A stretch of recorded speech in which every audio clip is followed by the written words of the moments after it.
माता पिता के लिए अपनी बेटी का उज्जवल भविष्य हमेशा से ही चिंता का विषय रहता है। उसके स्कूल का चयन करते समय हम 10 जगहों पर पूछताछ करते हैं, ट्यूशन क्लासेस में डालने के लिए सलाह मशवरा करते हैं, आगे की पढ़ाई के लिए बेहतरीन कॉलेजेस की इंफॉर्मेशन इकट्ठा करते हैं। इन जगहों पर तो उसके जीवन का कुछ ही समय बीतने वाला है, लेकिन जिस घर में हम उसे ब्याह कर देने वाले हैं, जहां उसकी आगे की सारी जिंदगी गुजरनी है, जो उसका जीवन साथी बनने वाला है, जिसके साथ विवाह जैसा जन्म जन्म का बंधन बनने वाला है, उस अहम रिश्ते की जानकारी में क्या देखा जाता है? लड़के की हाइट, लड़के की आमदनी, उसका हेल्थ सर्टिफिकेट, क्या इतनी जानकारी काफी है?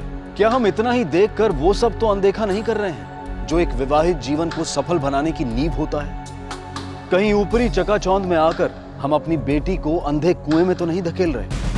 हमारी आज की कहानी भी एक ऐसी ही बेटी की है जिसकी जिंदगी में विवाह से ही शुरू हुई तबाही की दास्तां।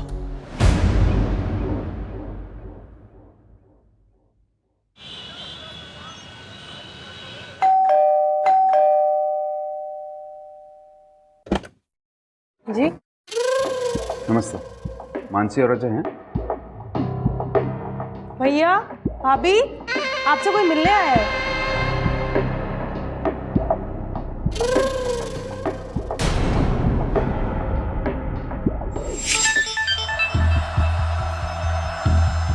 मेरे बिना कैसी लग रही है दूसरी सुहाग रात, अपनों पे सितम, गैरों पे करम, ये ठीक नहीं।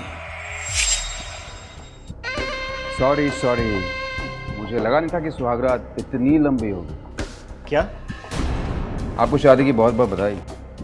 वैसे कल रात को आपको अपने मोबाइल पे मेरा गिफ्ट तो आ ही गया होगा। अब से नो रिश्तेदार, नो फोन कॉल्स और नो चैटिंग, ओनली वाइफ। देखो, मेरे फोन ने भी हामी भर दी है।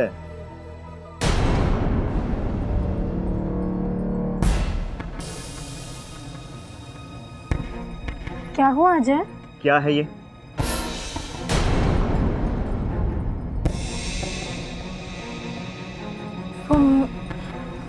मैंने बताया था ना वो। क्या बताया था? अजय, मुझे भी नहीं मालूम था इस बारे में। नहीं पता था तो ये कहां से आया? अजय प्लीज समझने की कोशिश करो, प्लीज। अजय सुनो, अजय एक मिनट मेरी। अरे मानसी, तुमने इन्हें बताया नहीं मेरे बारे में? ओहो, हाय, आई एम सूरज। क्या बकवास है ये? Get out! अरे मुझे एक सवाल तो पूछने दो। मानसी, इसमें और मुझमें बेहतर कौन है? डिस्टर्ब नहीं हो ना? Get out! Mansi, get out!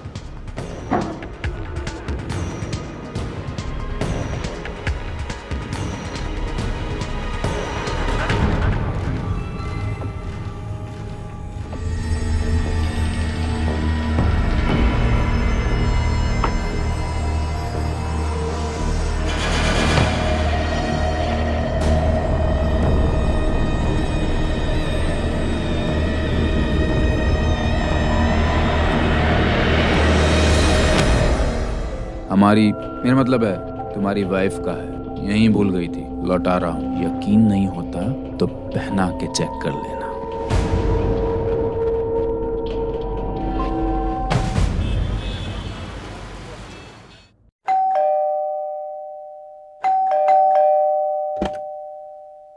क्या हुआ गीता? अचानक क्यों बुला लिया? आप आइए मेरे साथ। कोई ये डीवीडी दरवाजे पर रख कर गया था।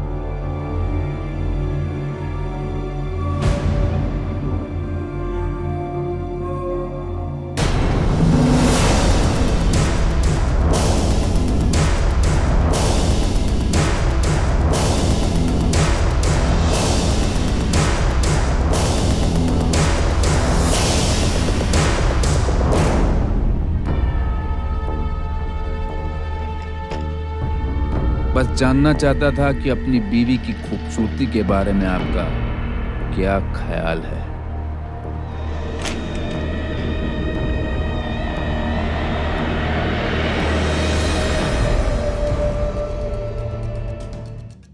अरे कहीं जा रहे हैं? मैं नहीं जा रहा हूं, तुम जा रही हो। तुम जाओ यहाँ से, प्लीज लीव। हाँ जी प्लीज अजय, अजय मैं तुम्हारे हाथ जोड़ती हूँ अजय, प्लीज ऐसा मत करो, प्लीज समझने की कोशिश करो अजय। सूरज मेरी जिंदगी हराम कर देगा। तो क्या करूं मैं? पहले पता होता तो ये झमेला ही ना लेता। कैसे बता? मुझे कहाँ मालूम था कि वो इस कदर गिर जाएगा। उस आदमी से छुटकारा पाने के लिए कुछ ना कुछ तो मुझे करना ही पड़ेगा। प्लीज अजय, नहीं अजय प्लीज, अजय ऐसा मत करो।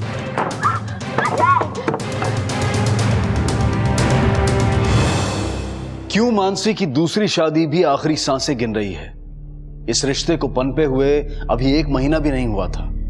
मानसी का पहला पति सूरज आखिर उससे क्या चाहता है? पति पत्नी के बीच के निजी रिश्ते की गरिमा को वो क्यों तार तार करने पर तुला है?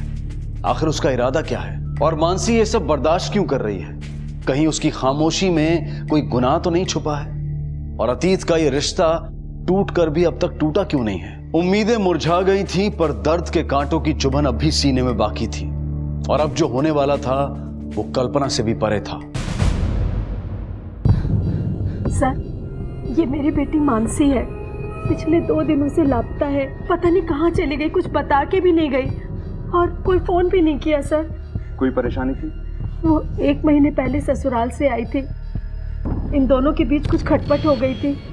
वो सर हमारे बीच में प्रॉब्लम्स चल रही थी, इसलिए वो मायके चली गई थी। प्रॉब्लम की कोई खास वजह? जी, सूरज, मानसी का पहला पति। मानसी की सेकंड मैरिज थी? ऐसा क्या करता था उसका पहला पति? सर बहुत ही गंदा आदमी है, उल्टे सीधे मैसेजेस भेजता है, गंदी तस्वीरें भेजता है। सर बहुत परेशान करता था वो मेरे बच्चे को। उसी से तंग आके मानसी ने उससे तलाक ले लिया, लेकिन उसके बाद भी वो कमीना चुप नहीं बैठा, हमेशा धमकाता रहता था उसे। पुलिस कंप्लेंट क्यों नहीं की? सर मानसी तैयार नहीं थी। जुर्म के बीच जब दिखाई दें तभी मसल देना चाहिए। खैर, आप बाहर जाके कंप्लेंट लिखवाइए। तो इनके घर के आसपास पता करो, तब तक मैं इस सूरज की खबर लेता हूँ।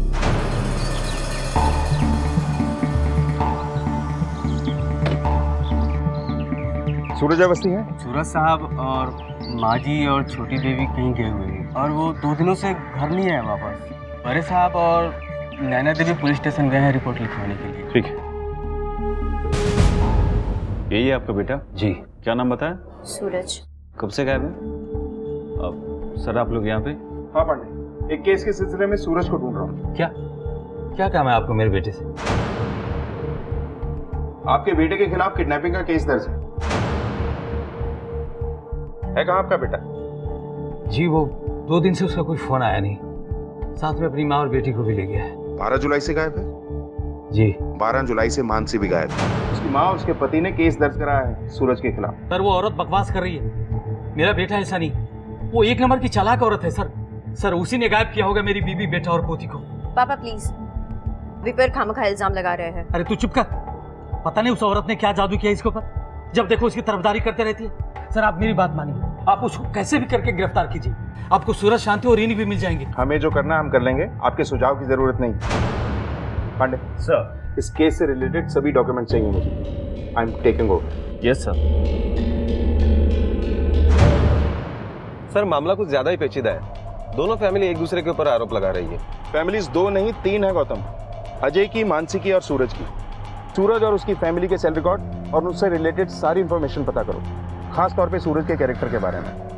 Yes sir. मानसी तो बहुत अच्छी लड़की है, उसके साथ ऐसा कौन कर सकता है?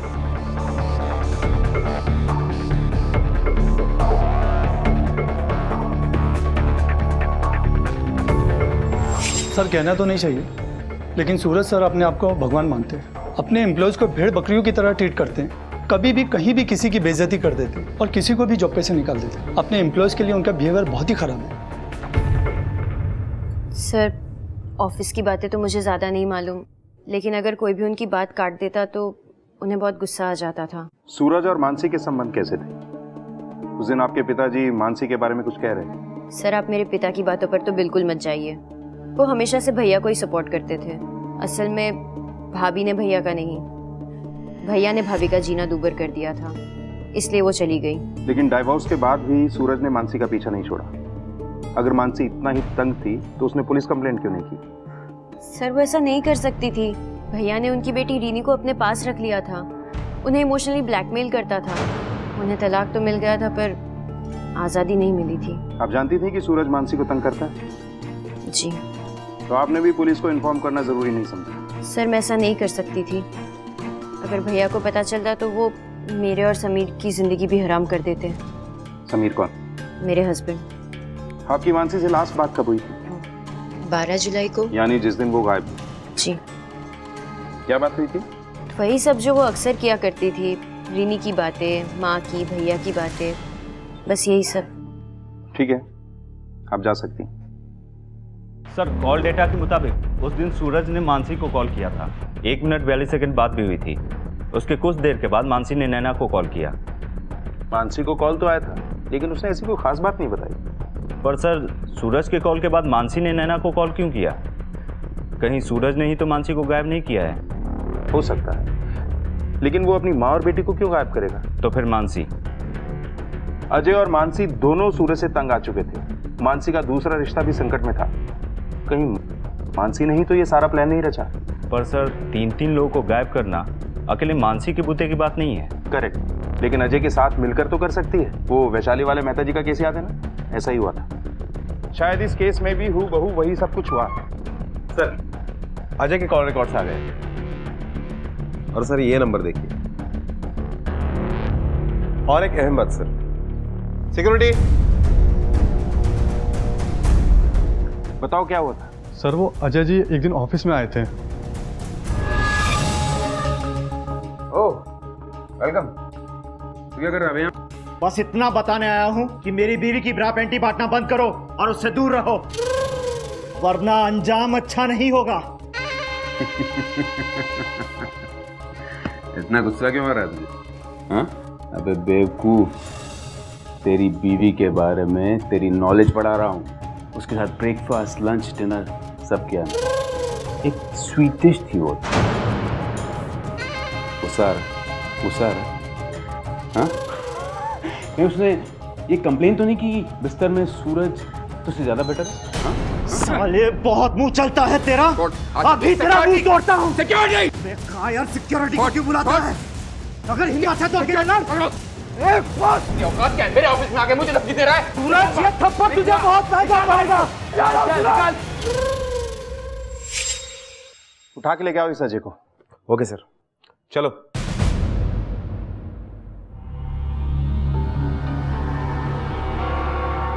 सूरज, शांति और रिनी कहाँ हैं? क्या किया उनके साथ? मैं भला कुछ क्यों करूंगा उनके साथ? बदला लेने के लिए। तू और मानसी तंग आ गए थे सूरज से, इसलिए तुम दोनों ने उसे रास्ते से ही हटा दिया।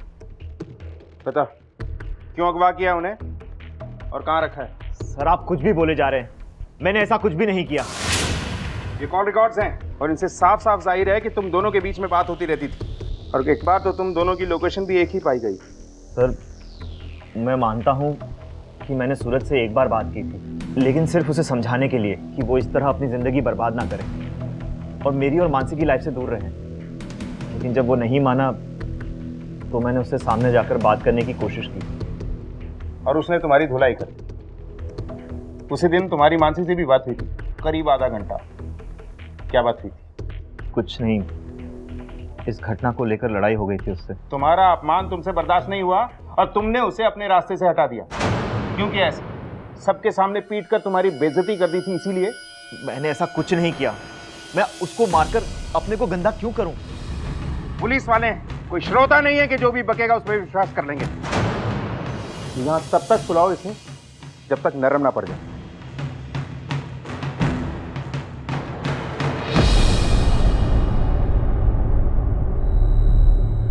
कहीं इस मानसी को भी तूने ही तो ठिकाने नहीं लगाया, या वो भी इस सब में शामिल है तेरे साथ?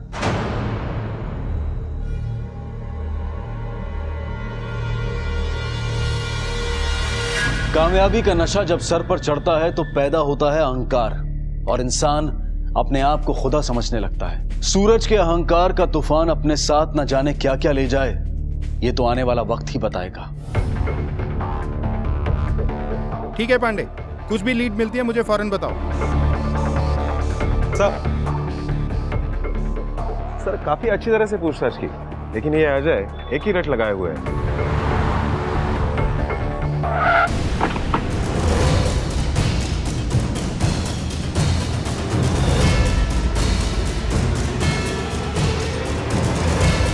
इंस्पेक्टर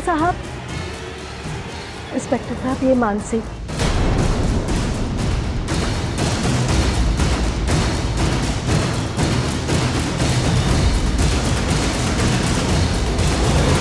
मानसी जी, अब तक कहाँ थे आप? मथुरा में अपने दोस्त के घर। बिन बताएं, आपको अंदाजा भी है यहाँ क्या क्या हो रहा है? जी सर, आज माँ से फोन पे पता चला, इसीलिए तो यहाँ आई हूँ। वैसे अचानक गायब क्यों हो गई थी यहाँ? सूरज के डर से सर। सूरज के डर से? फिर तो आपको बहुत पहले भाग जाना चाहिए था। वो तो एक अरसे से परेशान कर रहा है ना आपको। जी सर। वो ऐसा है, शादी से पहले आपको पता नहीं था? नहीं सर, शादी के बाद मुझे एहसास हुआ कि मैंने शादी सूरज से नहीं, डर से कर ली थी।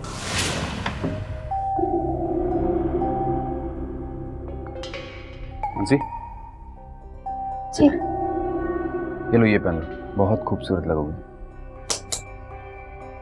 लो। मुझे लाल रंग पसंद नहीं है। ठीक है, तुम्हें काला पसंद है ना? हाँ, नो प्रॉब्लम, इसे काला कर देते। क्या कर रहे हैं आप?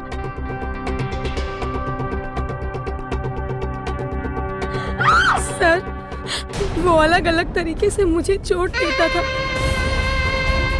कभी मेरी पीठ पर पेंटिंग बनाते वक्त ब्रश से दर्द देना। तुमसे बोला ना, हिलो मत, हिलो मत।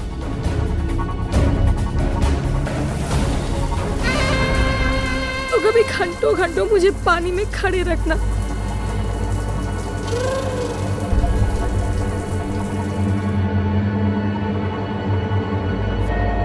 एक बार तो उसने अपने दोस्तों के सामने मुझे जबरदस्ती ड्रिंक पिलाई। चल शुरू हो जा। नहीं, और एक बार उसने हद ही पार कर दी। नहीं करेगी? तू ऐसे नहीं मानेगी। कहाँ है रिनी? रिनी कमरे में आराम कर रही है। जब तक जैसे मैंने कहा वैसा नहीं होगा तो रिनी कमरे से बाहर नहीं निकलेगी, समझी तू? प्लीज सूरज, ऐसा मत करो। मेरे ऐसा मत करो। अच्छा।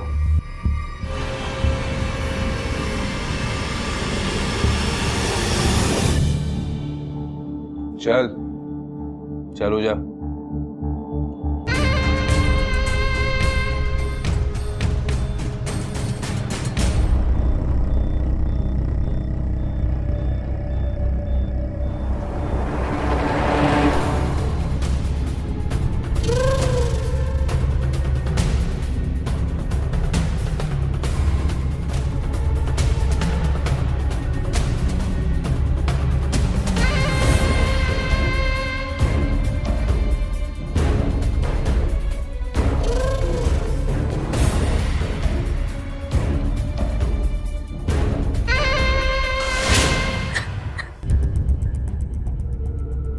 आप सोच भी नहीं सकते सर, उसने मेरे साथ क्या क्या किया है। तो पुलिस कंप्लेंट क्यों नहीं की? नई नई शादी हुई थी तो उसका ऐसा वायलेंट रूप नहीं था, लेकिन मेरी बेटी रिनी के जन्म के बाद वो उसे लेकर धमकाने लग गया। घर में आपकी मदद किसी ने नहीं की? माँ जी और नैना की हमदर्दी थी मेरे साथ, लेकिन वो भी क्या करती सर। सूरज की तानाशाही पूरे घर पे थी, लेकिन सर जब मुझसे नहीं रहा गया तो मैंने घर छोड़ दिया।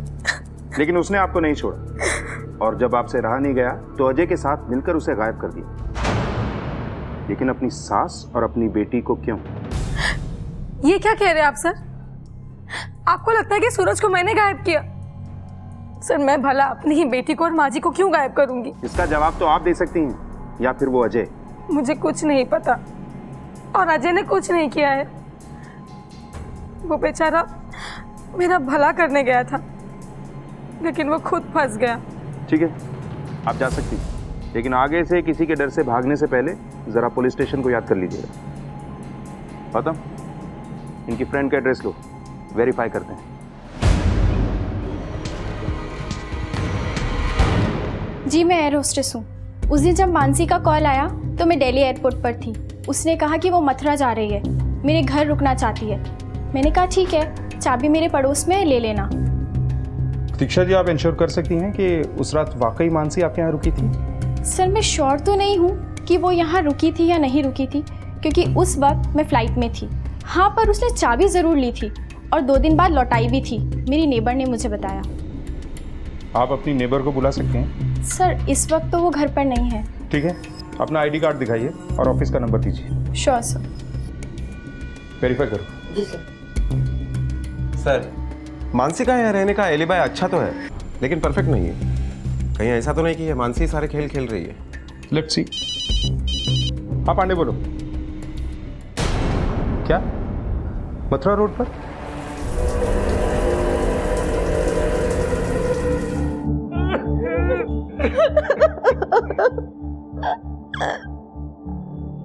सर लेकिन कैसे हुआ ये?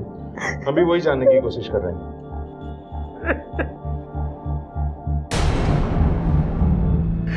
इसीलिए मारे मेरे बच्चे को। मैं तुझे छोड़ूंगा नहीं। पापा क्या कर रहे हैं आप? किसी कमीने ने मारा मेरे बेटे को। छोड़ के गई थी ना, अब क्या कर ले आई है? मैंने आपके बेटे के साथ कुछ नहीं किया, लेकिन इसके मरने का गम भी नहीं है मुझे। मैं यहाँ आई हूँ क्योंकि मुझे बुलाया गया है, पर मुझे अभी माँ और रिनी की बहुत फिक्र है। सर गिरफ्तार कर लीजिए, इसी ने मारा है सूरज को। 1 मिनट, ये क्या तमाशा लगा रखा है? आप लोग बाहर जाइए, बॉडी पोस्टमार्टम के बाद आप लोगों को मिल जाएगी। चलिए जाइए बाहर। सभी की परेशानियों का सबब बनने वाला सूरज अब डूब चुका था। जहां एक तरफ उसकी जिंदगी के वाकयात कई सवाल लिए खड़े थे, वहीं उसकी मौत भी कई सवालों से घिरी थी। पुलिस की नजरों में यह महज एक कत्ल नहीं था, बल्कि एक सोची समझी साजिश थी। मगर किसकी? इस मौत ने तहकीकात की कई दिशाएं खोल दी। सूरज के मर्डर स्पॉट से पांडे की कोई अपडेट नहीं आई। इतना टाइम क्यों लग रहा है? नैना जी, आपके भाई की पोस्टमार्टम रिपोर्ट आ चुकी है। उनकी मौत पीठ में चाकू घोंपने की वजह से हुई। आपको किसी पे कोई शक है? अच्छा ये बताइए, मानसी अपनी मर्जी से अपनी बेटी को छोड़ के गई थी या उसे ऐसा करने के लिए फोर्स किया गया था? भाभी कभी रीनी को छोड़ना ही नहीं चाहती थी। इस बात को लेकर उन दोनों में काफी बहस भी हुई थी। भैया ने उसे धमकी दी थी कि अगर वो रीनी को अपने साथ ले जाने की कोशिश करेगी तो वो उसे मार डालेंगे। इसके चलते वो रुकने को भी तैयार हो गई थी। वो तो बेटा तुम रीनी की फिक्र मत करो, हम है ना उसे यहाँ संभालने के लिए। तुम्हें आजादी मिल रही है, ले लो, नहीं तो ये सूरज तुम्हें यहाँ ना चैन से जीने देगा और ना ही मरने देगा।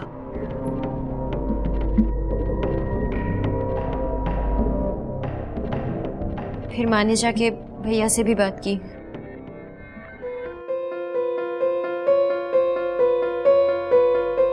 लो बेटा चाय। देखो बेटा, कुछ नहीं होगा, जाने दो उसे। रीनी तो तुम्हारे पास है ना, और तुम्हें क्या लगता है कि वो रीनी के बगैर बहुत ज्यादा दिन तक रह पाएगी? नहीं बेटा, बछड़ा जहां पे होता है ना, गाय घूम फिर के वहीं आती है, और वो भी एक ना एक दिन जरूर तुम्हारे पास आएगी। लेकिन अभी जाने दो। तो आपके कहने का ये मतलब है कि डिवोर्स का डिसीजन मानसी का ही नहीं, आपकी माँ का भी था। तो मानसी के सारे डिसीजंस आप लोग लिया करते थे? सूरज भैया ने मानसी भाभी को जिंदा लाश बना दिया था। हमारे बिना वो बेचारी एक कदम नहीं ले पाती थी। डिवोर्स के बाद भी वो हमसे बहुत बातें करती थी, लेकिन माँ के बहुत क्लोज थी, एकदम बड़ी बेटी की तरह। आपकी बात होती थी सूरज से? नहीं सर, सोते हुए शेर को जगाने का साहस मुझ में नहीं था। हाँ, माँ जी बहुत अच्छी हैं। नैना को, मानसी भाभी को काफ़ी सपोर्ट किया उन्होंने। मानसी से कैसे ताल्लुकात थे आपके? ज़्यादा बात नहीं होती थी सर। दरअसल मैं ही अवॉइड करता था उनको। सूरज भैया के कारण। ये तो वहाँ से दूर रहना ही पसंद करते थे। क्यों? दरअसल हमारे घर के हालात बहुत अलग हैं सर। तरस आता था इन औरतों के ऊपर। ठीक है, आप लोग जा सकते हैं। चलो गौतम, सूरज के मर्डर स्पॉट पे देखते हैं कॉम्बिंग ऑपरेशन कैसा चल रहा है।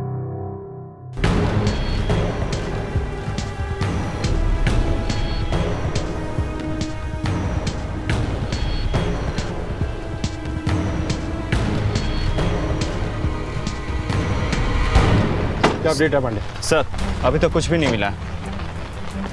अगर सूरज की माँ की भी हत्या हुई है तो हत्यारे ने उनकी लाश को जरूर यहीं कहीं ठिकाने लगाया होगा। ध्यान से ढूंढो। यस सर, ऑलमोस्ट 5 किलोमीटर के रेडियस में हमने छान मारा है और अभी भी ढूंढ रहे हैं। पर सर ऐसा भी तो हो सकता है कि उनका मर्डर हुआ ही ना हो सकता है, लेकिन तुम ढूंढना जारी रखो। जैसे कुछ पता चले मुझे अपडेट करो। Yes sir. गौतम, पांडे की बात में दम है। हो सकता है सूरज के अलावा कोई दूसरा मरा ही ना हो। मतलब ये कि शांति जी अपने बेटे से भी ज्यादा अपनी बहू मानसी के क्लोज थी। वो उसे अपनी बड़ी बेटी मानती थी। अगर एक बेटा बेटी को तकलीफ पहुंचाए तो माँ किसका साथ देगी? बेटी का। राइट, लगता है यही हुआ है। पहले उन्होंने मानसी को अपने बेटे से छुटकारा दिलवाया, फिर उसकी बेटी विनी को छुटकारा दिलवाने के लिए कहीं मानसी के साथ मिलकर ही तो ये नहीं किया। Hello, what? ठीक है, हमारे क्या हुआ सर? रामपुर पुलिस स्टेशन को एक बॉडी मिली है जो मिसेस शांति से मैच करती है। बंद कर अपनी ये नाटक। तूने सूरज के साथ साथ शांति की भी जान ले ली, इसीलिए मारा है अपनी बेटी को और कहीं फेंक दिया है। बस कीजिए पापा, बस कीजिए। माँ को खोने के बाद भी आप नहीं सुधरे। एक्सक्यूज मी प्लीज, आप लोग ये झगड़े बाहर जाके कीजिए। जाइए यहाँ से। अब तक जो पॉसिबिलिटीज हमने देखी हैं उसमें अगर अजय और मानसी ने ये मर्डर किया है तो भी वो शांति को क्यों मारेंगे? कोई मोटिव ही नहीं। सर ऐसा भी हो सकता है कि रिनी के मुद्दे पर माँ और बेटे में झगड़ा हुआ होगा और फिर बेटे ने माँ को मार डाला और बाद में मानसी ने और अजय ने मिलकर सूरज को मारा होगा। ये तो पोस्टमार्टम के बाद ही पता चलेगा कि पहले कौन मरा है। और हाँ, वो बच्ची हमें अभी तक नहीं मिली है, उसका मिलना हमारे लिए बहुत ज़रूरी है। हो सकता है कि केस की कोई अहम कड़ी उससे पता चले। ऐसा करो कि न्यूज़पेपर में ऐड दो और उस जगह पे पोस्टर्स भी लगवाओ जहां हमें सूरज और उसकी माँ की लाश मिली। ये सूरज की लाश मिलने के बाद अजय मानसी के घर पर 2 बार गया था। उठा के लाओ उसे। Okay sir. सुना है आजकल फिर तू मानसी के घर के चक्कर लगाने लगा है। कल तक तो तुझे मानसी नहीं चाहिए थी। सच में नहीं चाहिए थी या नाटक कर रहा था हमें घुमाने के लिए? सर ये आप क्या कह रहे हैं? वही कह रहा हूं जो तू समझ रहा है। बता, क्यों मारा सूरज को? सर मैंने सूरज को नहीं मारा, बल्कि जिसने भी सूरज को मारा है मैं उसे थैंक यू कहना चाहूंगा। मानसी से मुझे कभी कोई शिकायत नहीं थी। वो तो सूरज ने हमारा जीना हराम कर रखा था। मानसी, इसमें और मुझमें बेहतर कौन है बिस्तर में? नहीं हूं ना? घर तो घर, ऑफिस में भी तंग करता था और मानसी अपनी बेटी के डर से कुछ भी करने को तैयार नहीं थी। इसलिए मैंने मानसी से दूर रहने का फैसला कर दिया था। लेकिन अब जब सूरज ही नहीं है तो मुझे कोई प्रॉब्लम नहीं है। देखा जी, जो तू बोल रहा है ना, अगर उसमें जर्रा बराबर भी झूठ निकला तो बाकी की जिंदगी जेल में एड़ियां रगड़ते हुए गुजारेगा। सर, लालमोहन और नैना आइए।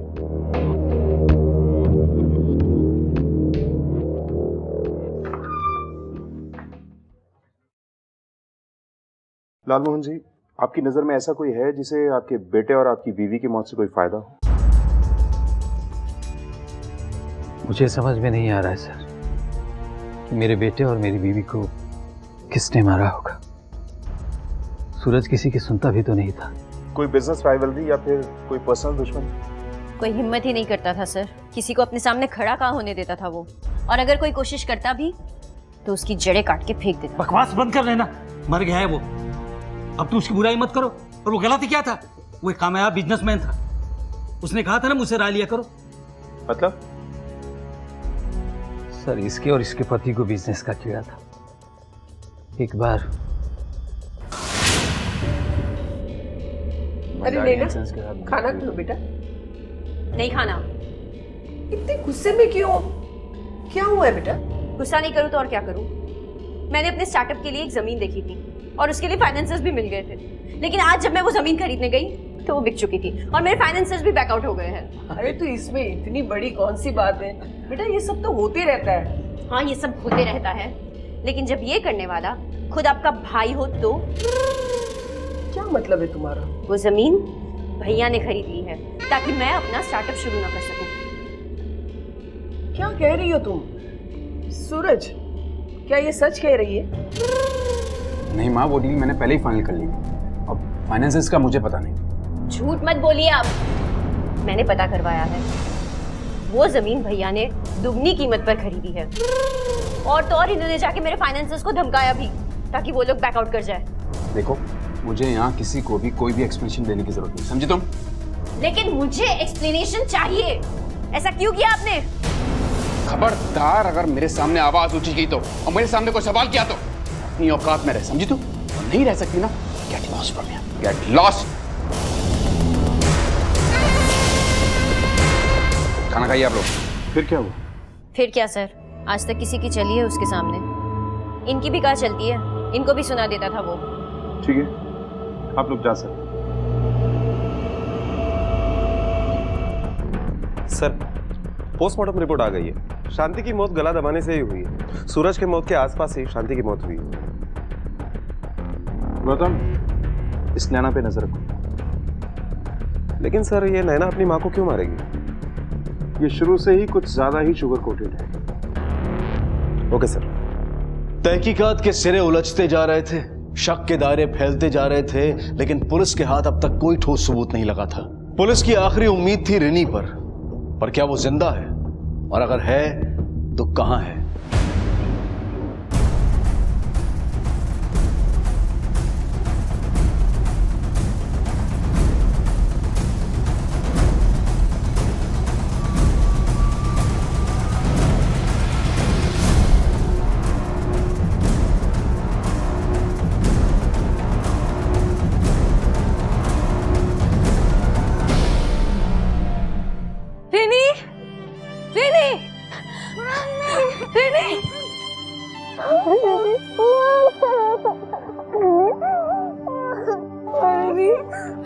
मेरी बच्ची, कहाँ चले गए थे आप? अब ठीक हो? मामा को छोड़ के कहाँ चले गए थे आप? सर, जिस तरीके से ये बच्ची मानसी को लिपट रही है, मुझे नहीं लगता कि इस कत्ल में मानसी का कोई हाथ होगा, वरना ये बच्ची काफी डरी हुई होती। बच्ची काफी डरी हुई है, कुछ भी बोल नहीं पा रही। आप कोशिश कीजिए, शायद कुछ बोल पाए। रिनी बेटा, बेटा अंकल कुछ पूछ रहे हैं ना, बताओ उन्हें क्या हुआ, डरो नहीं। रिनी,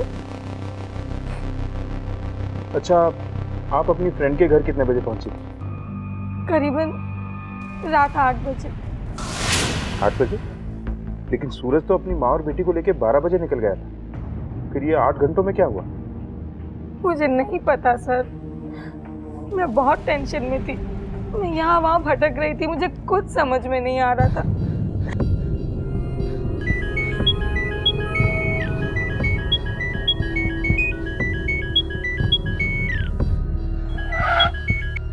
हेलो, कौन बोल रहा है? दिल से तो निकाल दिया, दिमाग में तो रहने दो। सूरज, क्यों फोन किया तुमने? मैंने एक पेपर पे क्या साइन कर दिया, तुमने तो अपनी जिंदगी से बेदखल कर दिया मुझे। सूरज, तुम मुझे अपनी जिंदगी अपने दिमाग से क्यों नहीं निकाल देते? मैं तो निकाल दूंगा मानसी, लेकिन ये कैसे निकालेगी? नहीं बेटा, मम्मी बात करना चाहती है आपसे, बात करो। लो मम्मी, रिनी, आपको बाले हो, मुझे आपकी याद आ रही है। बेटा, बहुत प्यार करती है ना तू अपनी बेटी से। देखता हूँ तू उसे बचाने के लिए क्या कर सकती है। या तो तू मेरे साथ वापस आएगी या तो तेरी बेटी की लाश। हेलो सूरज, हेलो सूरज, हेलो। एक पल के लिए तो मैंने सोचा कि मैं उस घर में वापस चली जाऊं, बर्दाश्त कर लूं सब कुछ अपनी बच्ची के लिए। मैंने सोचा मैं नैना से इस बारे में डिस्कस करूं। हाँ, मैंने आपको बताया तो था कि उस दिन शाम को मानसी भाभी का फ़ोन आया था। मगर आपने मुझे ये बात नहीं बताई कि वो वापस घर आना चाहती थी, लेकिन आपने उसे भागकर कहीं छुप जाने की राय दी। कैसे बताती? मैंने मानसी भाभी से वादा किया था। आपके अलावा किसी और को भी पता थी ये बात? मतलब गलती से किसी को बता दिया हो या डिस्कस किया हो? नहीं, किसी से नहीं। उस दिन जब मानसी का फ़ोन आया और उसने मुझसे ये सब बताया तो मैं भी डर गई थी। मुझे कुछ समझ में नहीं आ रहा था कि मैं क्या करूं। तो मैंने उसे होल्ड पे रख के समीर से डिस्कस किया। वो मेरे बगल में ही बैठे थे। उन्होंने ही कहा कि मानसी को बोलो कि कुछ दिन के लिए अपनी एक दोस्त के घर चली जाए और ना किसी से कांटेक्ट करे, ना किसी से मिले। समीर यानी आपके हस्बैंड? जी। अरे सर मेरा कुछ लेना देना नहीं है सर।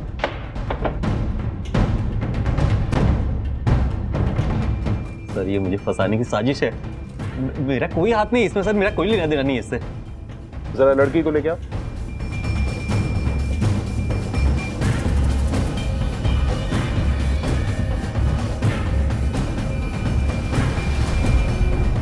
बेटा, ये वही गंदे अंकल है ना जिन्होंने आपको हर्ट किया था, आपके पापा और आपकी दादी माँ को मारा था?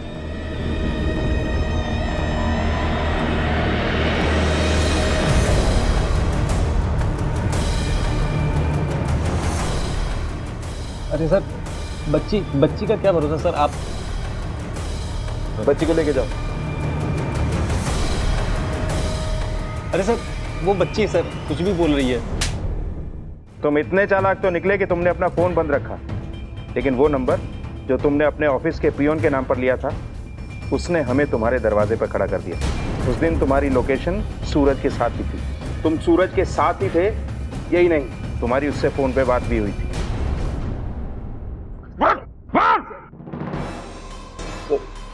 दरअसल सूरज की प्रॉपर्टी पर मेरी निगाह शुरू से ही खराब थी। एक छोटा सा बिजनेस खड़ा करना चाहता था सर, लेकिन मैं जानता था कि सूरज कभी ऐसा होने नहीं देगा। एक बार नैना के थ्रू भी मैंने स्टार्टअप की कोशिश की थी, लेकिन उसने सब चौपट कर दिया। मेरे रिश्तेदारों के सामने भी कई बार उसने मेरा अपमान किया, तब भी मैं चुप रहा, कुछ नहीं कहा। लेकिन जब मुझे पता चला कि सूरज मानसी को जबरदस्ती वापस लाने वाला है और मानसी भी भागने वाली है, तो मुझे मौका मिल गया। हाँ सूरज भाई, खबर एकदम पक्की है। मानसी ने खुद नैना को फोन करके ये बताया था कि वो कहाँ छुपी हुई है। आप ऐसा करो, आप मुझे मथुरा रोड मिलो, मैं आपको लेके चलता हूँ। और सूरज भाई एक बात और, नैना से ना कुछ डिस्कस मत करना, वो मुझे सुनाती रहेगी। वैसे भी आपका चापलूसी कहती है वो मुझे। ठीक है, आता हूँ। पर वो बेवकूफ था, अकेले नहीं आया, माँ जी को और रीनी को साथ मिलाया। उसको लग रहा था कि रीनी के सहारे वो मानसी को और अच्छे से ब्लैकमेल कर लेगा। मथुरा का सफ़र लंबा था, इसलिए माँ जी को ले लिया उसने। फिर हम उसकी गाड़ी में बैठ कर निकल गए और मैंने सुनसान जगह देखकर टॉयलेट के बहाने गाड़ी रुकवाई।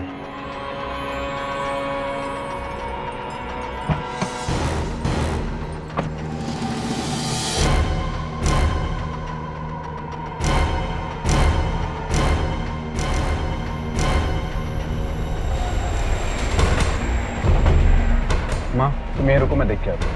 हाँ बेटा देखो।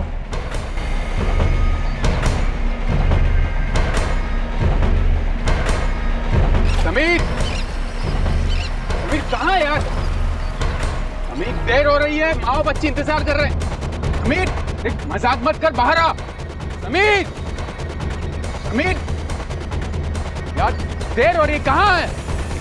अपराध के खेल में हमेशा सारे पासे सीधे नहीं पड़ते। इस मासूम बच्ची ने तुम्हें आइडेंटिफाई कर दिया।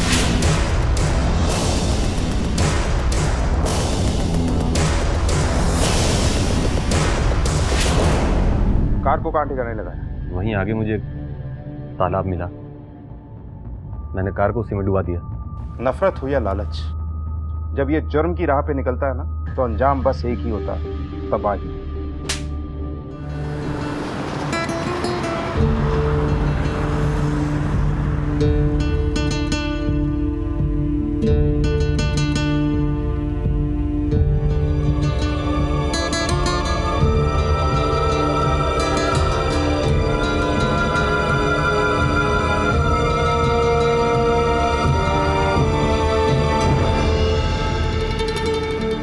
यहाँ का खाना तो जेपी रोड के ढाबों से भी अच्छा है। तुम ही हमेशा जेपी रोड करते रहते हो, कभी नई जगह ट्राई नहीं करते, हमेशा एक ही जगह जाके बोर करते रहते हैं हमें। पापा हमें बोर नहीं करेंगे, हमें फनफूड विलेज लेकर जाएंगे, है ना पापा? बिल्कुल, वहीं जाने के लिए तो निकले हैं। चलो चलो जल्दी फिनिश करो जल्दी।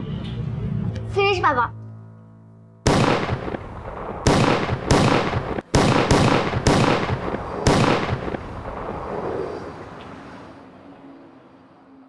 कुछ ही पलों में रविन का हंसता खेलता परिवार मौत की आगोश में चला गया।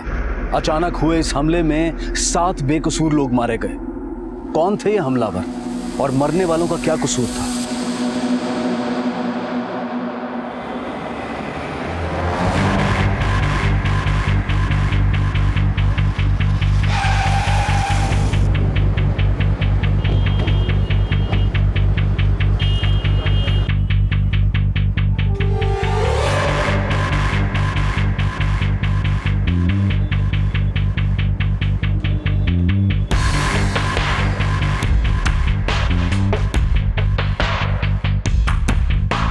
बॉडीज को पोस्टमार्टम के लिए भेजो, इन्हें आइडेंटिफाई करवाओ और इनकी फैमिलीज को इन्फॉर्म करो। सर,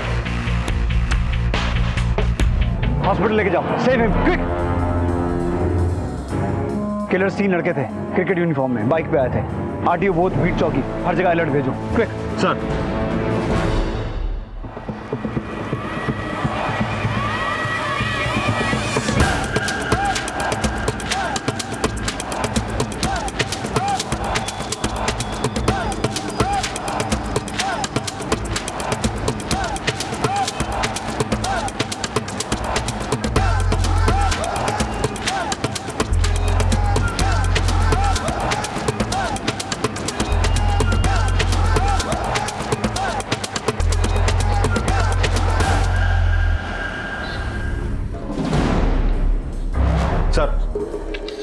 ये उन लोगों की लिस्ट है जो हादसे में मारे गए, और इस आदमी का नाम रविन खन्ना है। इसके साथ इसकी बीवी और बेटी भी थी।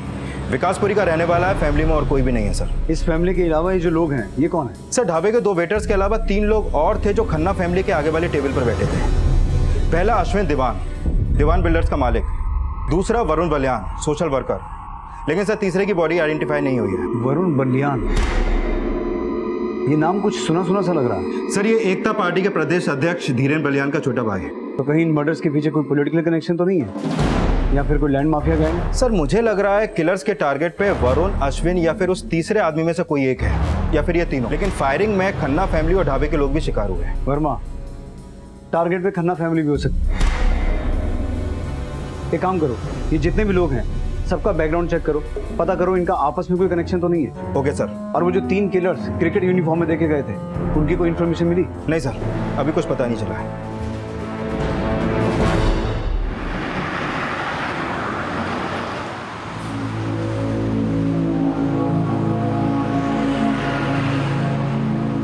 पवन तनय संकट हरन मंगल मूर्ति रूप, राम लखन सीता सहित हृदय बसौ सुरभूप। रे बोलो रामचंद्र की जय। रे भाई जय तो बोल दो। जय। सूरज, ये थारा यार तो जमा पड़ा है। अरे बोलो तो भैया, अभी छोरे को ठर्रा पिला के गरम कर दे। अच्छा, लदिघाटे। अरे सुबह हंसता खिलता निकला था, वो अब नहीं रहा। ये सुन के धक्का सा लग रहा है। आपके भाई वरुण के साथ ये है वो। आप पहचानते हैं इसे? ये कौन है? मुझे नहीं पता ये कौन है। और अश्विन दीवान? देखिए, वरुण तो समाज सेवक था, एक एनजीओ चलाता था। रोजाना कई लोगों से मिलना जुलना था उसका। तो मुझे पता नहीं ये दोनों उस वक्त वरुण के साथ क्यों थे। हमें पता चला है कि किलर्स 3 लड़के थे क्रिकेट यूनिफॉर्म में। तो आपको क्या लगता है, वरुण के एनजीओ में ऐसा कोई है? नहीं, वरुण के एनजीओ में ऐसा कोई नहीं हो सकता। वरुण लाला अमरनाथ कॉलेज का ट्रस्टी था। तो उस कॉलेज का कोई स्टूडेंट जिसकी वरुण से कोई दुश्मनी हो? दुश्मनी तो बलराम यादव निकालना चाहता था वरुण से। बलराम यादव, शक्ति पार्टी वाले? हाँ जी। क्यों? वो वरुण के एनजीओ ने पिछले साल जल विभाग में जो धांधली हुई थी, बलराम यादव ने जो की थी, उसका पर्दाफाश किया था। तब से बलराम यादव की आंखों का कांटा बन गया था वरुण।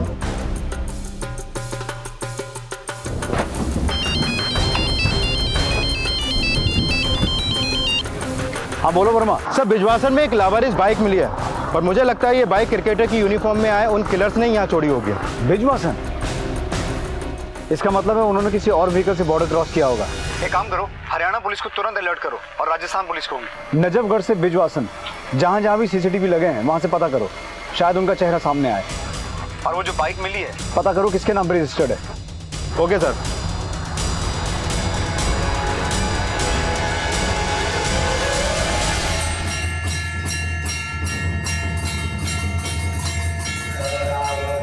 सिर्फ श्रद्धालु लोग रुकते हैं यहाँ पे, छिपड़ेंगे वास्ते इससे अच्छी जगह ना मिलेगी।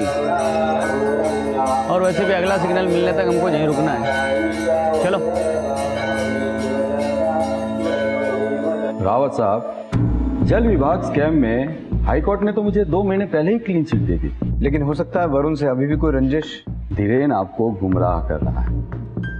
वो मुझे बदनाम करने के बहाने ढूंढते रहता है, इसलिए अपने भाई का मर्डर भी वो मुझसे जोड़ रहा है। सच तो ये है कि स्कैम का फेक वीडियो भी धीरेन बलियान का ही षड्यंत्र है।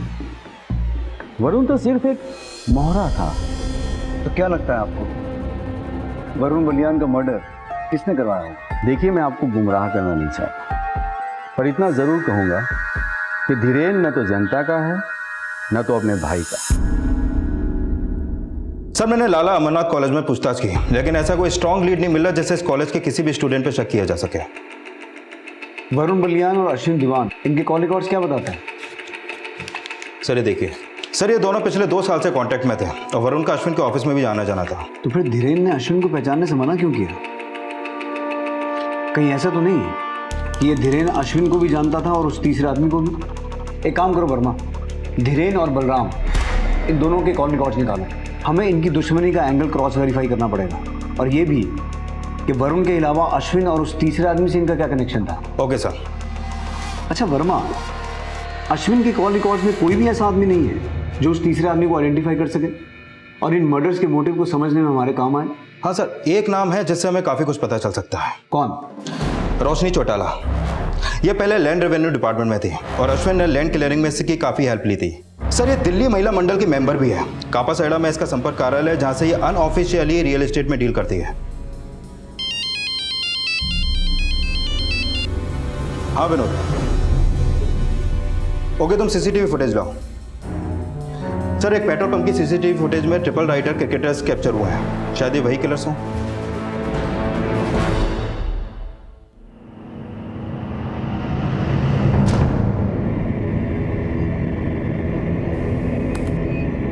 सर यही तीनों लड़के हैं। पेट्रोल पंप वाले बोल रहे थे ये बहुत जल्दबाजी में थे। साहब वो लोग लाइन तोड़कर आगे आ गए थे। अरे लाइन में आओ। अबे डालेगा तू एक किल्ली। चल एक चल ना, डाल जल्दी डाल।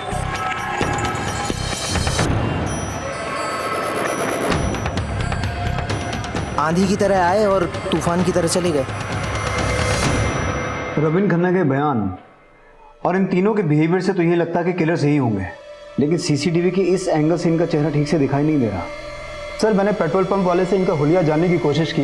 उन्होंने कैप और चश्मा पहन रखा था, इसलिए वो पहचान नहीं सका, लेकिन उसका कहना था कि उनकी यूनिफॉर्म बिल्कुल नहीं थी, जैसे शोरूम से वो पहन के निकले हो।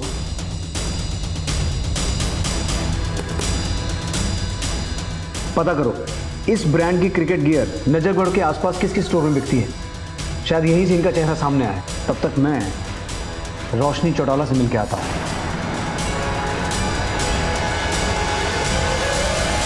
क्या अग्रवाल साहब, 20 करोड़ की एग्रीकल्चर लैंड खरीद के 50 करोड़ की इंडस्ट्री लगाएंगे और लैंड क्लियरिंग के लिए 40 लाख भी नहीं दे सकते? हद करते हो। लेकिन 40 थोड़ा ज्यादा है, थोड़ा कुछ कम। ज्यादा दोगे तभी तो जादू होगा। और वैसे भी ये 40 लाख आगे चल के आपके ही तो काम आने वाले हैं। भाई विधानसभा चुनाव जीतकर आप जैसे लोगों की तो सेवा करनी है कि नहीं? सो तो है। एक मिनट। हाँ बोल। रावत, ठीक है भेज दे भीतर। ज्यादा मत सोचिए अग्रवाल साहब, पैसा भेज दीजिए, काम हो जाएगा। ठीक है, भिजवा देता हूँ। ये हुई ना बात।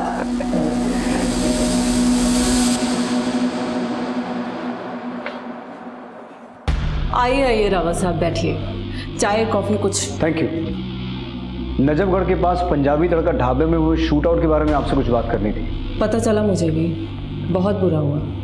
मैं तो खुद मृतकों के परिवार वालों से मिलने जाने वाली थी। तो आपको फिर ये भी पता होगा कि मरने वालों में एक अश्विन दीवान भी था,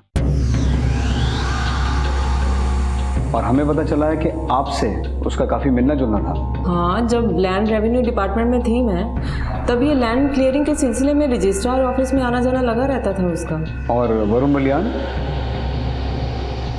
वो नेताजी का भाई जी, उससे कभी परिचय हुआ नहीं मेरा। और ये इसे पहचानती हैं आप? नहीं तो।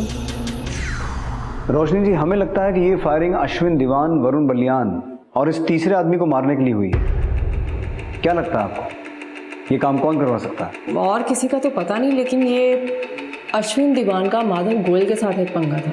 माधव गोयल? कैसा पंगा? देखिए रावत साहब, जब ये आउटर दिल्ली बसनी शुरू हुई थी, तब सबसे ज़्यादा चांदी वहाँ के किसान जिमींदारों की हुई थी, और ये अश्विन दीवान उसी किसान परिवार से था। लेकिन इसके बाप दादा ने माधव गोयल से कर्जा लेके रखा था, इसीलिए वो ज़मीन की power of attorney Madhav Goyal के नाम पर थी। तो जब ये अश्विन की विधवा माँ की मौत हुई, तो माधव गोयल ने वो ज़मीन किसी इंडस्ट्रियलिस्ट को बेच दी थी, और फिर अश्विन गोयल ने उसी ज़मीन पर अपना क्लेम कर दिया। फैसला किसान के हक में गया। इसी के चलते ये माधव गोयल का करोड़ों कमाने का जो सपना था, धराशायी हो गया था, और ये अश्विन दीवान उसी ज़मीन के पैसों से मोटा बिल्डर बन गया था। माधव इसी बात को लेके खार खाता था अश्विन से। माधव गोयल रहता कहाँ है? जनकपुरी में कोठी है इसकी।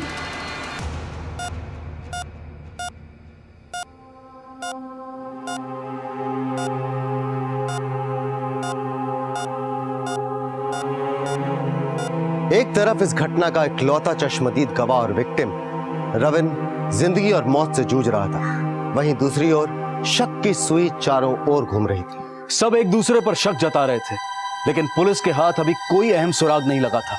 7 लोगों को बेरहमी से मौत के घाट उतारने वाले वो 3 लोग अब भी पुलिस की गिरफ्त से बहुत दूर थे। लेकिन इसी दौरान पुलिस के हाथ उन 3 बाइक सवार हमलावरों के बारे में एक क्लू लगा।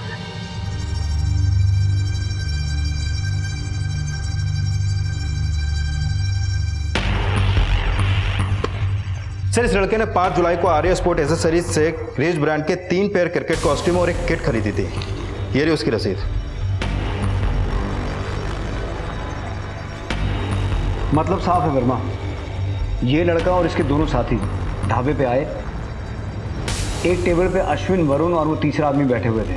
उनके ठीक पीछे रविन खन्ना और उसकी फैमिली, और ढाबे वाले 2 आदमी शायद वहीं कहीं आसपास अपना काम कर रहे होंगे। इन तीनों ने सडनली फायरिंग शुरू कर दी, या फिर कोई 2, या हो सकता है ये तीनों ही हो। और इनकी गोलियों का शिकार खन्ना फैमिली और वो ढाबे वाले भी बन गए। इस लड़के की फोटो सभी थानों में भिजवाओ और पता करो इसका कोई क्रिमिनल बैकग्राउंड तो नहीं है। सर। हाँ बोलो। सर, माधव गोयल के घर पे ताला लगा है और उसका फोन भी स्विच ऑफ है। पड़ोसियों से पूछताछ की तो पता चला मर्डर के पिछली रात से ही वो गायब है। ठीक है, माधव गोयल हत्या वाले दिन से गायब है। इसका मतलब रोशनी चौटाला का शक सही था। सर, उसने अश्विन दीवान के मर्डर का शक तो माधव गोयल पर जताया है, पर वरुण बलियान और उस तीसरे शख्स के मर्डर का इसमें क्या तार जुड़ा हो सकता है? अब ये सारे तार तो तभी जुड़ेंगे वर्मा, जब ये तीनों लड़के हमारे हाथ लगेंगे। के बोलो, जोर से बोलो, के बोलो, जय माता दी। अरे भाई जोर से तो बोल दे। अरे के जोर से बोलूं यार, भूख लगी से। चल ले ढाबा भाई खाना खाने। भंडारा चालू होगा सत्संग के बाद, तब ठूस लेना जितना खाना है। भूख लगी है। अरे जोर से बोलो, जय माता दी। सारे बोलो, जय माता दी। के बोलो। सर, माधव गोयल पिछले 15 साल से रियल एस्टेट में डील कर रहा था, और 1 महीने पहले अश्विन दीवान और इसके बीच एक लैंड डिस्प्यूट को लेकर केस चल रहा था। लेकिन सर, माधव गोयल का कोई क्रिमिनल बैकग्राउंड नहीं है, और इसकी फोन लोकेशन के हिसाब से भी इसका नजफगढ़ में भी आना जाना नहीं था। इसके business areas Palam, Delhi Cantt, नांगढ़, जनकपुरी और लाजवंती गार्डन है। वरुण बलियान और बलराम यादव से इसका कोई कनेक्शन? नहीं सर, ऐसा कुछ सामने नहीं आया है। एक बात बहुत खटक रही है।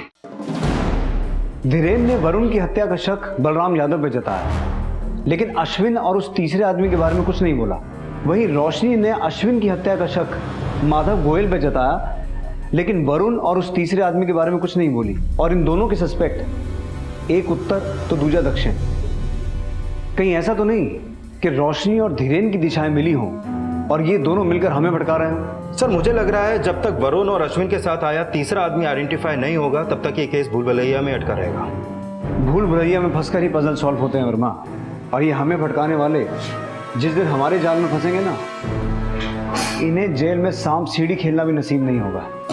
सर, डॉक्टर का फोन आया था, रविन खन्ना खतरे से बाहर है, अब हम मिल सकते हैं। Let's go. अब तक जितने भी नाम और सुराग सामने आए थे वो इस सामूहिक हत्याकांड को कोई भी दिशा नहीं दे पा रहे थे, लेकिन पुलिस की उम्मीद तब जागी जब रविन को होश आया। सर, मैं बड़ी मुश्किल से अपनी फैमिली के लिए वक्त निकाल पाता हूँ। उस दिन हम लोग हफ्तों बाद घूमने के लिए निकले थे। मैंने सोचा था कि आज अमृता और खुशी की सारी शिकायत दूर कर दूंगा, हम लोग खूब एंजॉय करेंगे। लेकिन जब हम लोग खाना खा रहे थे तभी वहां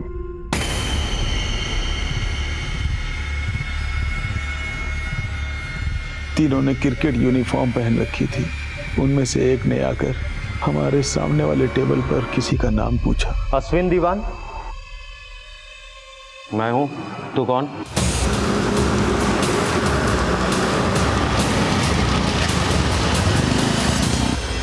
इसमें मेरी बीवी और मेरी बेटी की क्या गलती थी सर, जो उनके साथ। देखिए, आपने जो खोया है उसकी भरपाई कोई नहीं कर सकता, लेकिन हम आपको भरोसा दिलाते हैं कि वो अपराधी बहुत जल्दी जेल में होंगे, ताकि और कोई परिवार उनके अपराध का शिकार ना बन सके। वो जो 3 लड़के थे उनमें से एक ये भी था क्या?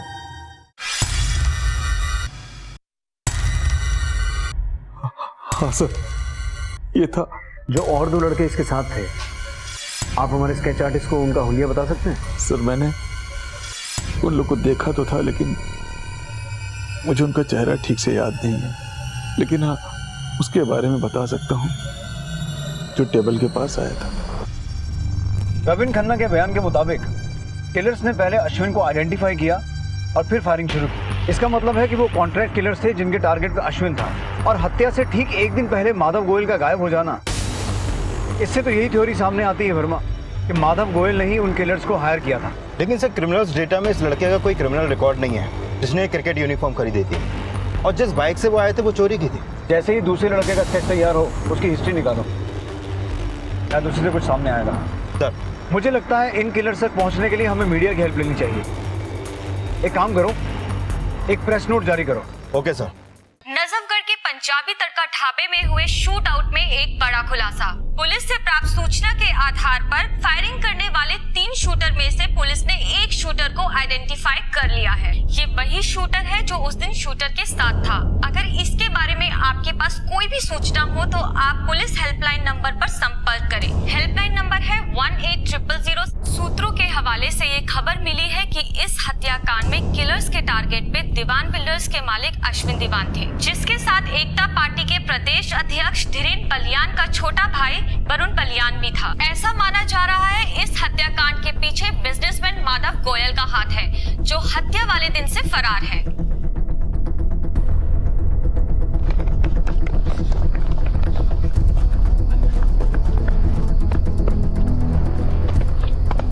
निकाल दे फटाफट, चल चल निकाल।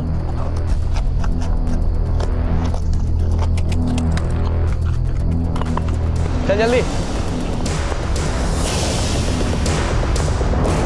सर, ये हिस्ट्री शीटर है, सूरज नाम है इसका, हिसार का रहने वाला है। सर, इसकी पहचान होते वो क्रिकेट यूनिफॉर्म खरीदने वाले की पहचान हो गई। प्रमोद नाम है उसका, और सूरज के ही गांव का है। सर, ये दोनों पिछले 2 हफ्ते से गांव नहीं पहुंचे हैं, और इन दोनों के फोन भी बंद है। हो सकता है वो तीसरा किलर भी हिसार का ही हो। सर, मैंने हिसार पुलिस में दोनों की इन्फॉर्मेशन भेज दी है, शायद तीसरे का भी कोई सुराग मिल जाए।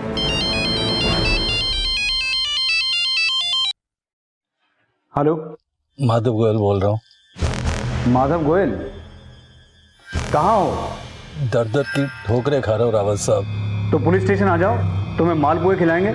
जरूर आ जाता रावत साहब, लेकिन मुझे फरार अपराधी बताकर आपने खुद ही मेरे पांव बांध दिया है। रावत साहब जी, रोशनी चौटाला एक नंबर की झूठी औरत है। उसने आपको ये तो बता दिया कि अश्विन के साथ मेरी कहा सुनी हुई थी, लेकिन ये नहीं बताया कि वरुण बलियान दीवान बिल्डर्स में स्लीपिंग पार्टनर था। उन दोनों ने मुझे मिलकर चीट किया और उनकी मदद की इस रोशनी ने। तो तुम ये कहना चाहते हो कि ये मर्डर्स तुमने नहीं करवाए? बिल्कुल नहीं। अब प्रताप लहरी को ढूंढिए, वो भी गायब है। कौन प्रताप लहरी?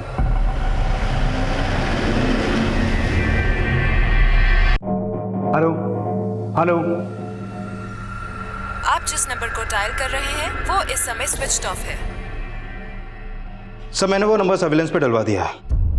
कोई फायदा नहीं है वर्मा, अब तक उसने सिम फेंक दिया होगा। पर सर ये माधव गोयल ने फोन क्यों किया? अपनी सफाई दे रहा था कि इन हत्याओं के पीछे वो नहीं है। तो फिर कौन हो सकता है? उसका इशारा तो रोशनी चौटाला की तरफ था, लेकिन उसकी बातों से ऐसा लग रहा था कि टारगेट वरुण या अश्विन में से कोई एक नहीं बल्कि दोनों थे, और नाम उसने किसी प्रताप लहरी का भी लिया। प्रताप लहरी?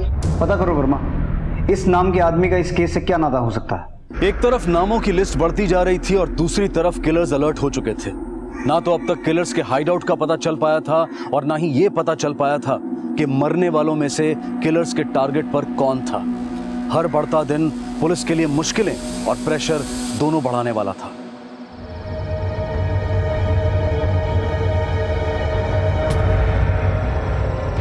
काका। हाँ बोलो, क्या बात है? काका हम लोग फाड़ना से आए हैं, यहाँ रुकने की जगह मिल जाती तो। जगह तो खाली नहीं है, लेकिन अगर तुम लोग ठहरना ही चाहते हो तो मंदिर के बरामदे में जाकर सो जाओ। लेकिन इस बात का ख्याल रहे, सुबह होने से पहले आरती जो होती है ना, उससे पहले निकल जाना। जी मेहरबानी।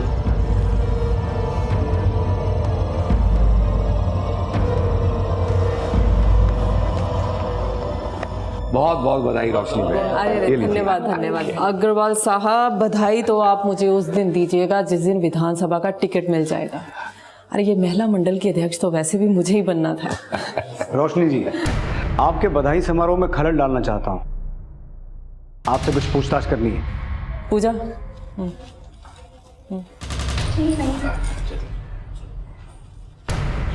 आप पहले मुंह तो मीठा कीजिए रावत साहब, बातें बाद में करेंगे। लीजिए। मुंह अगर मीठा कर लिया तो आपसे कड़वा नहीं बोल पाऊंगा। आप तो ऐसे बातें कर रहे हैं जैसे मैं ही अपराधी हूँ। हुआ क्या है? बैठिए। अरे बैठिए, बैठ के बात करते हैं, बैठिए। अब बताइए क्या अपराध किया है मैंने? प्रताप लहरी को नहीं जानती आप? हाँ, ये प्रताप लहरी, वो स्टेट एजेंट। जी। आपने उसके बारे में मुझसे पूछा ही कब था? मैंने आपको उसकी फोटो दिखाई थी।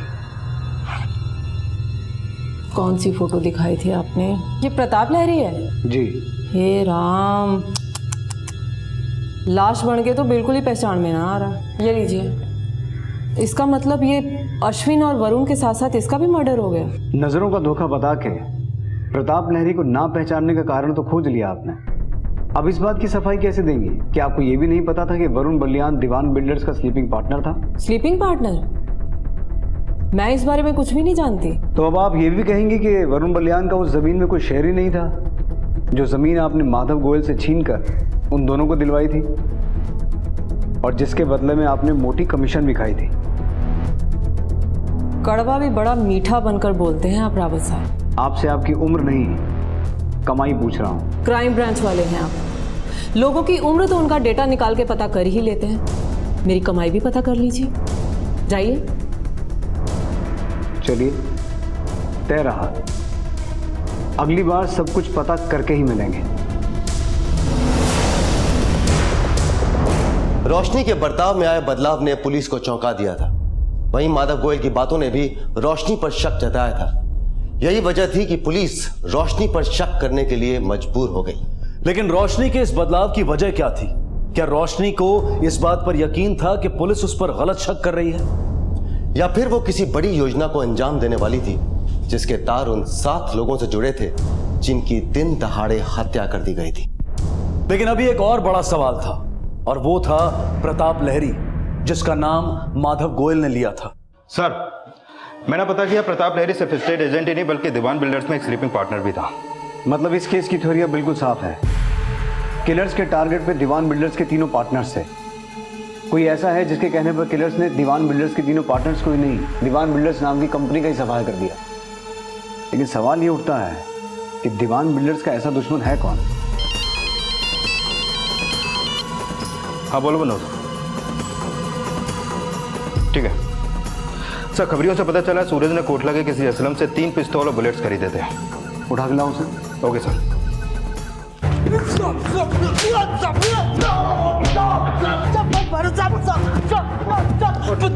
मैं बताता हूँ साहब, मैं बताता हूँ। हाँ साहब, मैंने इस सूरज को हथियार बेचे थे। कब बेचे थे? 2 हफ्ते पहले। उसको मेरा नंबर कहाँ से मिला मुझे नहीं पता, बस उसने पैसे दिए और मैंने उसे हथियार बेच दिए। किस नंबर से फोन किया था?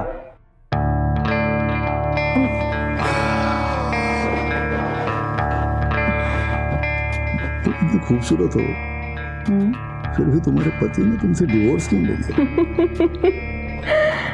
मेरी रफ्तार से रफ्तार मिला के चल नहीं पाया। तुम्हारी रफ्तार से रफ्तार मिलाना वैसे भी आसान काम नहीं है। अब आपका हाथ पकड़कर चलने की सोची है तो आपसे आगे तो नहीं बढ़ूंगी। तुम जिसका हाथ थाम लेते हैं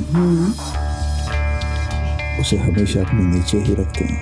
नीचे ही सही, आपकी छत्र छाया में तो रहेंगे। अरे आपकी मुस्कुराहट तो बता रही है कि कप्पा सेड़ा का टिकट तो मुझे ही मिलेगा। सर, असलम ने जो नंबर दिया था वो पिछले 2 हफ्ते से बंद है, लेकिन 2 दिन पहले सिर्फ 5 मिनट के लिए ऑन हुआ था। तब उसकी लोकेशन जयपुर के एक मंदिर की थी।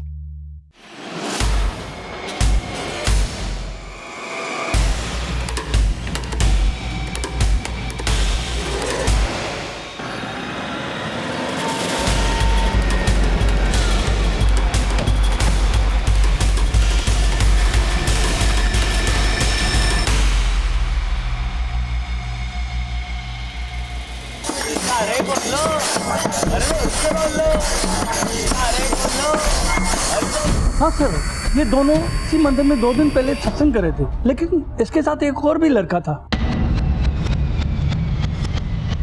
अरे एक बार पैसे मिल जावे फिर देख लेंगे क्या करना है। पर पिस्सो मिलेगा कब?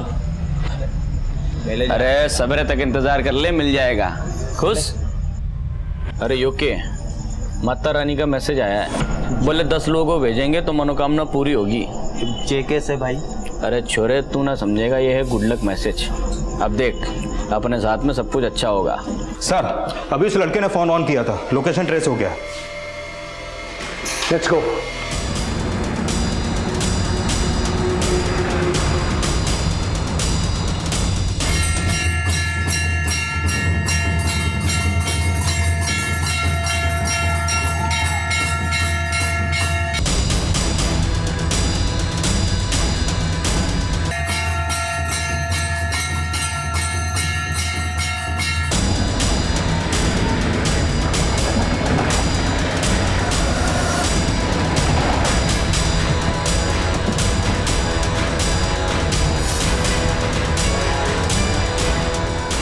उन लोगों के पास गन्स हैं, लेकिन मंदिर है, जब तक मैं ना कहूं तो गोली नहीं चलाएगा। सर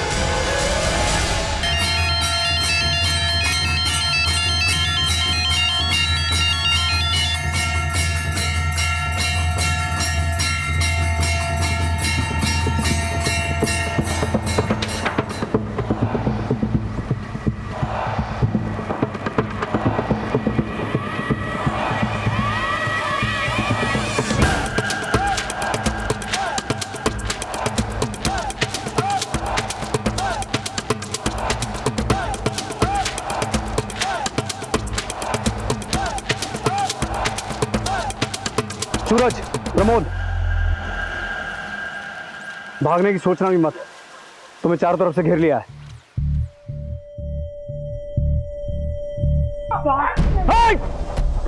बी केयरफुल, उनके पास बंदूकें हैं।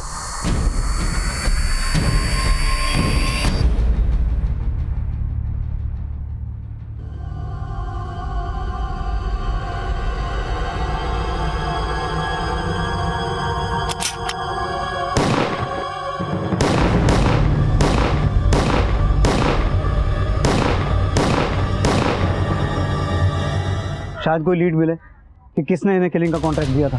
सर,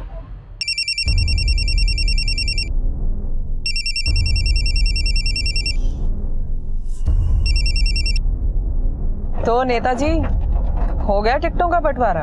अभी बात नहीं कर सकता, बिजी हूँ। आप जैसे गिरगिटों को ना रोज अपनी उंगलियों पे नचाती हूँ मैं। फोन रख, आज के बाद फोन मत करना।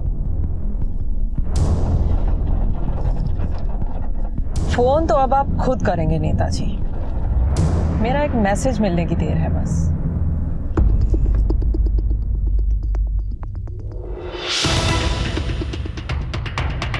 सर, वो तीसरा किलर नमन था। अभी 1 महीने पहले ही वो जेल से पेरोल पे छूटा है। ये तीनों का लीडर था और इसने ही सूरज से असलम को कॉल करवाया था। उस नंबर के कॉल रिकॉर्ड से पता चला कि ये लगातार एक नंबर से टच में था।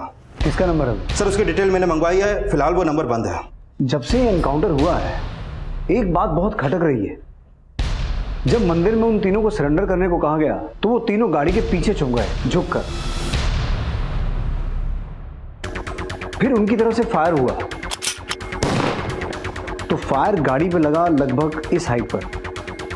वर्मा, उन लोगों की पोजीशन के एंगल के हिसाब से गोली गाड़ी पे कहीं नीचे लगनी चाहिए थी, इतनी ऊपर नहीं। यानी कि सर आप ये कहना चाहते हैं गोली उन तीनों ने नहीं बल्कि किसी चौथे ने चलाई है? हाँ, जो ये चाहता था कि वो तीनों एनकाउंटर में मारे जाएं। और हो ना हो वर्मा, ये चौथा आदमी वही था जो नमन से लगातार फोन पे बात कर रहा था। ये तूने अच्छा नहीं किया। तू जानती नहीं मैं कौन हूँ? जानती हो ना, आपकी ताकत का अच्छी तरह से अंदाजा है मुझे। इसीलिए तो नेताजी आपकी नस पकड़ी है मैंने। नेताजी, मैं अच्छी तरह से जानती हूँ आप बहुत इज्जतदार हैं, पर क्या है ना, मैंने भी तो आपको अपनी इज्जत सौंपी है ना?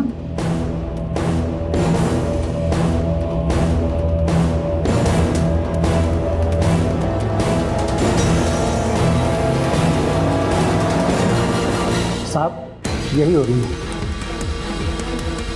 ठीक है, तुम जाओ। ओके।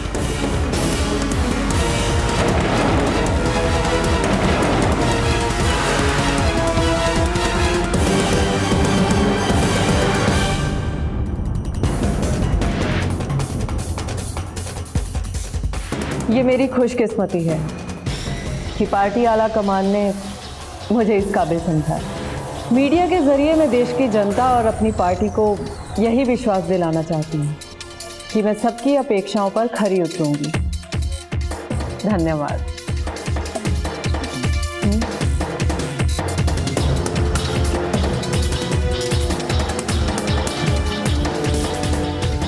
सुनिए,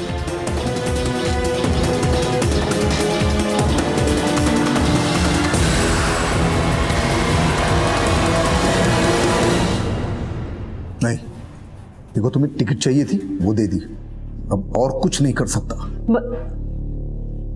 मदद तो तुम्हें करनी पड़ेगी मेरी, वरना तुम जानते हो मैं क्या कर सकती हूँ तुम्हारे साथ, जानते हो तुम। अब कुछ नहीं कर पाओगी। तुम्हारा भाई विक्रम गिरफ्तार हो गया है और तुम्हारा भी पर्दाफाश हो गया है। ये क्या कह रहे हैं आप? तुम्हारे खिलाफ अरेस्ट वारंट है हमारे पास, रोशनी चौटाला। वैसे तो तेरी जबान बड़ी तेज चलती थी, आज अगर ताला लगाएगी तो ताला तोड़ना पड़ेगा। मैंने ही मारा है तीनों को। कमीनों ने धोखा दिया था मुझे। ये माधव गोयल की डील को इलीगल साबित करने के लिए एड़ी चोटी का जोर लगा दिया था मैंने, और इन तीनों ने 50 लाख की कमीशन अटका दी थी मेरी वजह से ही वो 25 करोड़ की जमीन तुम लोगों को माधव गोयल का 40 लाख का कर्जा देके मिली थी। अश्विन, मैं कहती हूँ कमीशन दे मेरी, कमीशन दे मेरी, नहीं तो क्या पुंछ पाड़े की मारी। देख अश्विन, मेरे से बात कर। पहले अश्विन अकेला था, अब दीवान बिल्डर्स मेरा भी है। और जिन रजिस्ट्रार के तलवे चाट कर तो इसका काम करती थी ना, अब वो खुद हाथ जोड़कर मेरा काम करेंगे। धीरन बलिया का भाई हूं मैं, तेरे जैसे दल्लों की जरूरत ना हमको। दल्ला नहीं, दल्ली है भाई। भाई लेकिन पिछला काम तो इसी ने करवाया था, दे दो पैसे। पैसे चाहिए तने, चल दे देंगे। अरे जैसे रजिस्ट्रार को दिखाती थी वैसा ही थोड़ा मटका झटका। हाथ कैसे लगाया तूने? ज्यादा बिजली ना चमका। जब मैं ठोकम पट्टी पे आ गया ना तो महिला मंडल में भी दुखड़ा ना रो पाएगी। कसम तो मैंने उसी दिन खा ली थी कि इन तीनों को मारकर दीवान बिल्डर्स का नामो निशान मिटा दूंगी मैं। बस फिर जब विक्रम जेल से आया तो उसके साथ मिलकर मैंने इन तीनों को मारने की प्लानिंग की थी। और नमन विक्रम को जेल में ही मिला था और मुझसे विक्रम ने कहा था कि इन तीनों को हम नहीं मारेंगे, नमन से मरवाएंगे। इसीलिए सबसे पहले पैरोल पर मैंने नमन को छुड़वाया और फिर नमन ने हिसार से अपने बाकी के वो जो दो साथी थे उनको बुलाया। बस अब किसी भी तरह करके उन तीनों को मुझे किसी ऐसी जगह पे बुलाना था जहां उन तीनों को एक साथ मार सकूं। इसीलिए सबसे पहले मैंने प्रताप लहरी को मिलने के लिए बुलाया। देख प्रताप, अपना पिछला कमीशन तो मैं भूल चुकी हूँ, लेकिन फिलहाल मेरे पास एक सौदा है जिसे तुम तीनों के अलावा कोई और खरीदने की हिम्मत नहीं कर सकता। कहाँ का सौदा है? तुम बस इतना जान लो कि 50 करोड़ की जमीन तुम लोगों को 10 करोड़ में मिल जाएगी। सौदा मैं तभी बताऊंगी जब इस बार मेरा पूरा का पूरा कमीशन तुम लोग पहले दोगे, एडवांस में। बोल। डन। और वो बेवकूफ बड़ी आसानी से फंस गया मेरे झांसे में। फिर उसने वरुण और अश्विन को फोन लगाया और ये तीनों एक साथ मुझसे मिलने के लिए तैयार हो गए।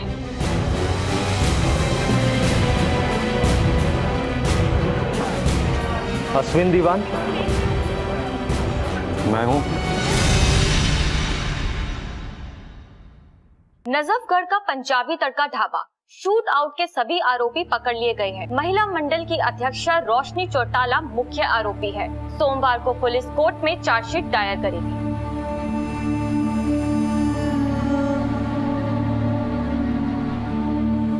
हमारे देश में इंडियन आर्म्स एक्ट के अंतर्गत गन पॉलिसी बहुत स्ट्रिक्ट है, लेकिन अभी भी ऐसे कई राज्य हैं जहां पर इन जानलेवा हथियारों की खुलेआम खरीद फरोख्त होती है। हमारी सरकार से ये गुजारिश है कि वो गन पॉलिसी को और भी स्ट्रिक्ट बनाए ताकि किसी और बेकसूर को अपनी जान न खोनी पड़े, वरना वो दिन दूर नहीं जब हमारे देश का हाल भी पश्चिम देशों की तरह होगा। थैंक यू राजीव, आज आप हमारे साथ क्राइम पेट्रोल के इस एपिसोड में आए। Thank you so much Anoop, मुझे यहाँ पर आकर बहुत अच्छा लगा। मुझे लगा कि मैंने भी कुछ कंट्रीब्यूट किया है। आप लोग देखते रहिए क्राइम पेट्रोल। अब मैं अनूप सोनी आपसे विदा लेता हूँ, फिर मुलाकात होगी अगले एपिसोड में जुर्म की एक और कहानी के साथ।